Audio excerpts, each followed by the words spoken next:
Peggy here from Rain Country. God is good all the time. And I wanted to talk today about my current favorite pesticide that's all natural, organic, and safe for your animals and for you to use on any of your plants that are getting chewed up by whatever it is it's getting chewed up with. Now, I've made some other forms in the past, but this one is the simplest and most effective one you can use. Now, what you got to understand is there's a difference between a pest repellent and a pesticide when it comes to using any of your natural ingredients. So years ago, I did a bug spray where I used a whole bunch of herbs. I made a tea out of it, and all of those herbs, other than the rhubarb leaf, most of the herbs I used would be more for the sake of pest repellent. And that would be things like catnip or catmint, garlic, oregano, rosemary, peppermint, pretty much any mint. Most insects do not like that. And you can spray that on a lot of your plants to just repel the bugs, but that's not going to kill the bugs. They're just not going to like the flavor and the scent that it puts onto the plants when you do that. But of course, that's totally safe to use. But then you can add rhubarb leaves, and that can be a pesticide for some pests, but not all. And then you also risk, if you're spraying it on anything that you're going to actually eat, that could be problematic because humans and animals should not be eating rhubarb leaves. They are said to be toxic, but you can eat the stalks. So I don't even bother with that anymore.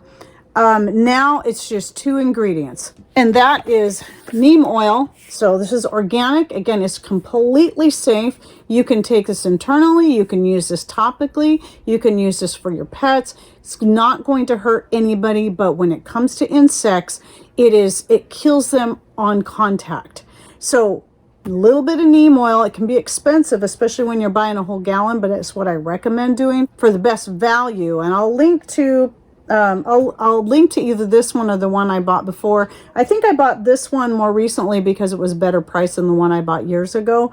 Or the one I bought years ago wasn't available anymore. But whichever one I think is the best price. You just want to make sure it is organic and that it is actually neem oil. Then you just need some water plus a spray bottle to spray it with. So you can see here, right on top is the neem oil and the rest is water.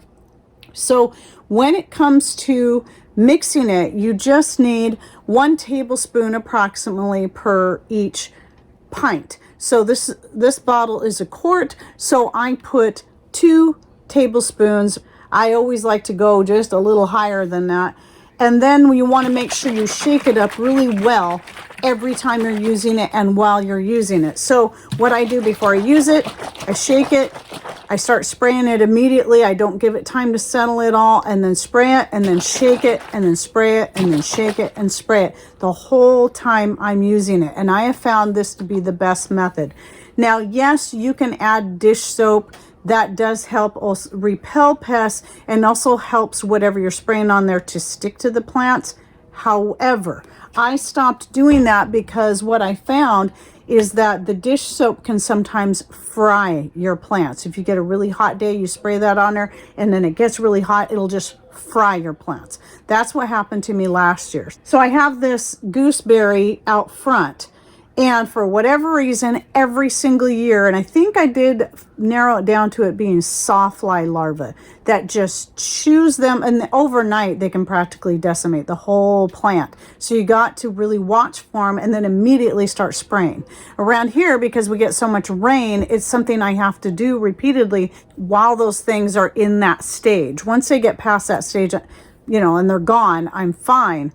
But yeah, for whatever reason, it's only my gooseberries. They don't attack my currants, just my one red gooseberry plant that I have. So I have to really keep up on it. But this has worked better than anything. But here's the other benefit, is that you can also use it on anything such as roses, anything that gets a fungus on it. So not only is it a natural pesticide, it is also a natural fungicide, and it will kill all kinds of fungus. You can even use it on your toenail fungus, athlete's foot, and more. And it is pretty effective. Now, just know right off the top, it does not have a lot of people do not like the smell. I personally don't mind the smell. Some people think it smells horrible. My neighbor uses it and she absolutely despises the smell of it, but she uses it on her rose bushes to kill the fungus, and it's been very effective for her.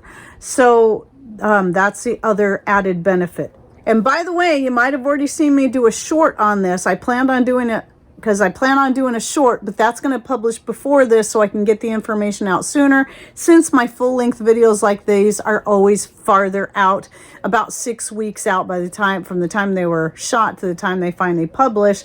So, but I still wanted to get this out so I could have more information, like the information about using the herbs. So if you're doing this and you still like the idea of using the herbs to add just a little more prevention, consider using the plants you're already growing. If you're already growing peppermint or catnip or catmint or garlic, you can use the greens or the garlic itself. Just make a tea out of that, then strain the tea out, then add your neem oil to that, and then use that as your spray. So I just don't recommend adding the soap. Again, do what you think is best, but I just won't do that again.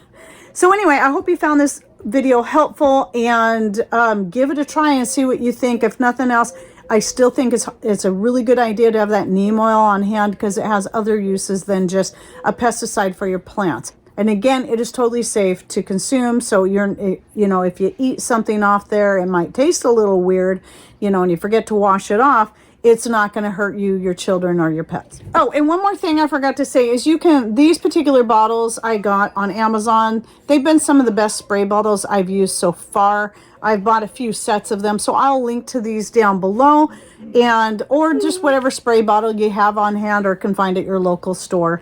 So anyway, any thoughts or ideas, suggestions? What's your favorite type of all-natural pesticides and fungicides to use for your garden? Share that with us in comments down below. And thanks for watching. Take care and God bless.